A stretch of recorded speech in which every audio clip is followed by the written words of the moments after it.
Ya, jadi kalau kita lihat kemarin ya rilis data GDP untuk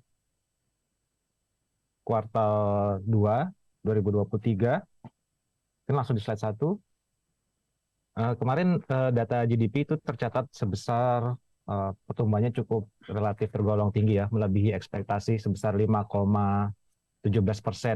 Itu lebih tinggi dibandingkan dengan kuartal 1 2023 yang sebesar 5,03% dan lebih tinggi dibandingkan dengan konsensus yang sebesar 5% secara year on year. Namun apabila dibandingkan dengan ekspektasi kami, forecast kami yang sebesar 5,34%, itu lebih rendah ya.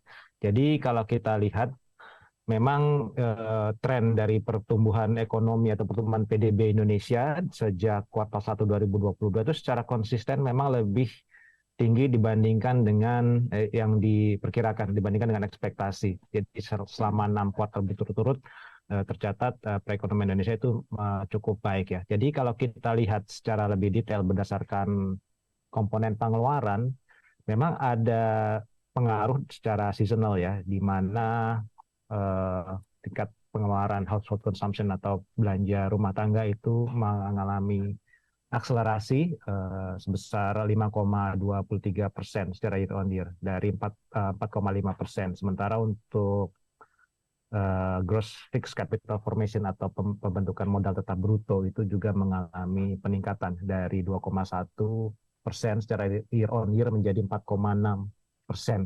Sementara yang memang yang mengalami peningkatan cukup signifikan itu adalah belanja pemerintah yang meningkat dari hanya 4% pada kuartal 1 menjadi 10,2% secara year on year. Jadi ini merupakan salah satu pendorong aktivitas pertumbuhan ekonomi pada kuartal 2 yang memang lebih banyak didominasi oleh aktivitas di domestik. Sementara kalau kita lihat dari sisi eksternal baik ekspor maupun impor itu memang di luar ekspektasi ya, mengalami kontraksi masing-masing sebesar 2,75% dan 3,08%.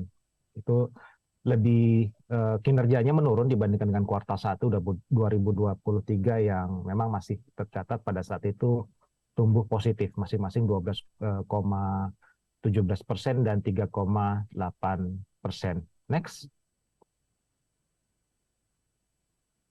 Kalau kita lihat dari secara kuartalan ya, quarter on quarter itu memang terlihat polanya itu ada pola musiman ya, di mana kuartal 1 biasanya memang terjadi kontraksi secara Q on Q dan untuk kuartal 2 itu mengalami ekspansi, jadi tumbuh positif. Jadi pertumbuhannya membaik dari minus 0,92% menjadi 3,9% Q on Q. Namun kalau kita lihat berdasarkan pola musiman, memang ada potensi untuk terjadi perlambatan di kuartal 3 dan kuartal 4 ya, karena memang impact dari peningkatan household consumption yang didorong oleh Idul Fitri itu tidak terjadi lagi di semester 2. Jadi kalau kita lihat mungkin ada probabilitas secara quarter on quarter dari berdasarkan pola musiman itu pertumbuhan Q on Q-nya itu akan lebih rendah di kuartal 3 dan kuartal 4 ya. Memang kalau kita lihat berdasarkan secara detail ya, berdasarkan expenditure itu memang terjadi, ya ini juga ada pola musiman ya, di mana pengeluaran pemerintah itu tumbuh cukup tinggi di kuartal 2. Jadi di kuartal 2 itu Q on Q tumbuh 41,3%. Sementara itu memang juga ada peningkatan dari sisi belanja rumah tangga dari 0,25% Q on Q menjadi 3,08% secara Q on Q. Namun kalau kita lihat memang untuk komponen lainnya ya, yaitu investasi, ekspor, dan impor secara kuartal itu mengalami kontraksi. Next. Dan kalau kita lihat berdasarkan lapangan usaha ya, kalau tadi kita lihat berdasarkan pengeluaran, dari sisi lapangan usaha itu memang yang masih mencatatkan pertumbuhan cukup tinggi itu adalah sektor-sektor atau industri yang berkaitan erat dengan mobilitas masyarakat ya, seperti transportasi dan pergudangan yang tercatat pertumbuhannya 15,3% secara year. Sementara untuk akomodasi makanan dan minuman itu juga tercatat tumbuh 9,9%. Jadi kalau kita lihat memang trennya itu cenderung normalize ya karena memang ada faktor dari base year. Sementara untuk leading sector ya, seperti manufaktur, kemudian perdagangan, pertambangan dan konstruksi itu juga mengalami pertumbuhannya meningkat di kuartal 2 dibandingkan dengan kuartal 3. Jadi kalau kita lihat trennya sebenarnya memang berdasarkan sektor, kemungkinan sampai dengan akhir tahun sepanjang tahun 2023 ini memang sektor-sektor yang terdampak besar dari pandemi lalu itu masih akan tetap mencatatkan pertumbuhan yang tinggi ya seperti transportasi dan pergudangan, kemudian juga akomodasi, makanan dan minuman. Sementara itu telekomunikasi juga sepertinya masih tetap mencatatkan pertumbuhan yang lebih tinggi dibandingkan dengan pertumbuhan GDP secara makro yang sebesar 5,17%. Next. Dan memang tantangan ke depan ya, kalau kita lihat dengan tren pertumbuhan ekspor dan impornya itu terus mengalami penurunan, nah, kita lihat dari sisi aktivitas ekonomi eksternal itu sepertinya masih akan tetap menjadi risiko utama, apalagi dengan prospek pertumbuhan di beberapa negara tujuan utama kita ya, seperti China dan Amerika Serikat. Namun secara umum memang kita memilih impornya juga tercatat menurun ya, sehingga sampai dengan semester 1 itu kita masih mencatatkan surplus yang cukup besar, sekitar 20 billion US dollar. Memang secara akumulasi lebih rendah dibandingkan dengan posisi di semester 1 2022. Tapi kalau kita lihat ke belakang, ini kinerja dari surplus neraca perdagangan itu juga masih relatif sangat tinggi dan tren tersebut menunjukkan atau kita memperkirakan masih akan tetap berlanjut.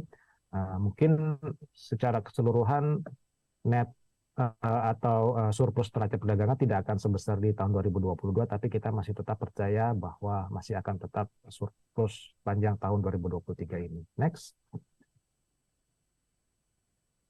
Dan kalau kita lihat ya untuk ke depan dengan prospek globalnya masih lemah, kita lihat memang di semester 2 itu masih akan tetap ditopang oleh aktivitas dari dalam negeri. Jadi salah komponen terbesar dari sisi pengeluaran yaitu household consumption itu kita perkirakan masih akan tetap kuat ya, meskipun mungkin pertumbuhannya tidak akan setinggi di semester 1 ya karena tidak ada lagi faktor dari lebaran. Namun dengan inflasi yang menurun cukup signifikan dan kalau kita perhatikan memang dari sisi kepercayaan konsumennya itu masih tetap tinggi meskipun ada sedikit penurunan. Kalau kita lihat ke depan dengan inflasi yang turun, seharusnya tingkat kepercayaan atau tingkat consumer confidence itu akan membaik ya, sehingga ada secara keseluruhan dari sisi pertumbuhan belanja rumah tangga itu masih akan tetap kuat dan masih akan tetap mendukung pertumbuhan ekonomi di dalam negeri.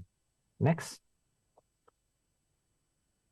Dan yang memang kalau kita lihat ya menjadi salah satu yang bisa diharapkan untuk mendorong pertumbuhan ekonomi di dalam negeri di semester 2 2023 ini, dengan kondisi fiskal pemerintah yang kita lihat masih cukup baik, masih cukup sehat ya. Jadi sepanjang semester 1 itu masih mencatatkan surplus APBN 152,3 triliun atau 0,7% terhadap PDB. Ini surplusnya lebih besar dibandingkan dengan posisi di semester 1 2022 ya yang sebesar 91,3 triliun.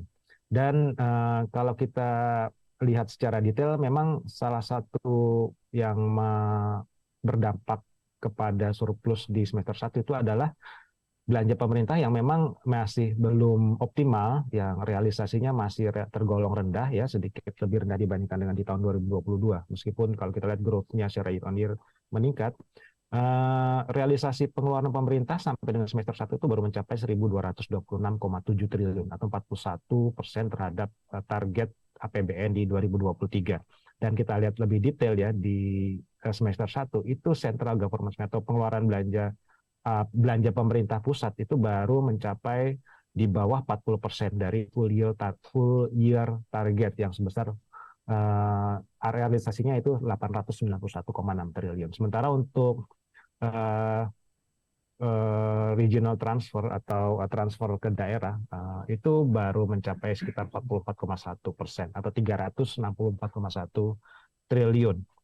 Jadi kalau kita lihat ya bahwa surplus yang saat ini masih sekitar di atas 150 triliun dengan target defisit yang 598,2 triliun itu uh, uh, ruang bagi pemerintah untuk melakukan kebijakan fiskal yang expansionary itu masih cukup terbuka, apalagi pemerintah sampai dengan semester 1 itu sudah menerbitkan atau financing mencapai 135,1 triliun sehingga terjadi kelebihan pembiayaan sekitar 287,4 triliun.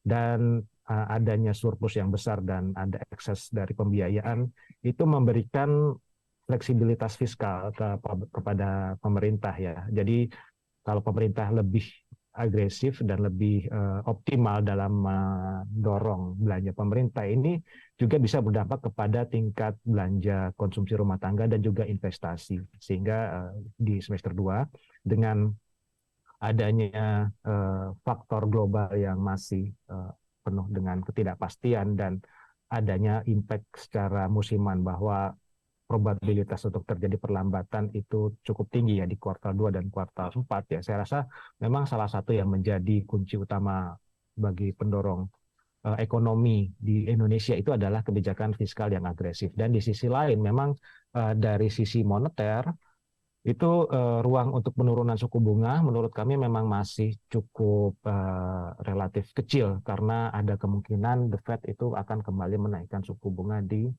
bulan September sehingga ruang bagi penurunan suku bunga BI itu cukup kecil sehingga memang akan lebih banyak didorong dari sisi belanja pemerintah untuk menopang dampak dari ketidakpastian global dan pelemahan harga-harga komoditas. Next. Jadi secara umum ya dari realisasi kinerja GDP kita lihat memang masih sesuai dengan ekspektasi kita. Kita tetap mempertahankan proyeksi pertumbuhan ekonomi sebesar 4,88%. Sementara itu untuk indikator-indikator lainnya, variabel lainnya itu masih tetap belum berubah ya, di mana saat ini inflasi cenderungnya mungkin masih akan tetap menurun sampai dengan akhir tahun, sementara memang tekanan terhadap rupiah itu masih cukup besar. Namun kita perkirakan akan menguat di akhir tahun ke 14.855. Dan untuk BI 7 days seperti saya sampaikan sebelumnya ya, itu akan tetap ditahan di level 5,75 karena memang risiko dari volatilitas market cukup besar. Mungkin dari saya demikian, sementara kembali ke Mbak Glenda. Terima kasih.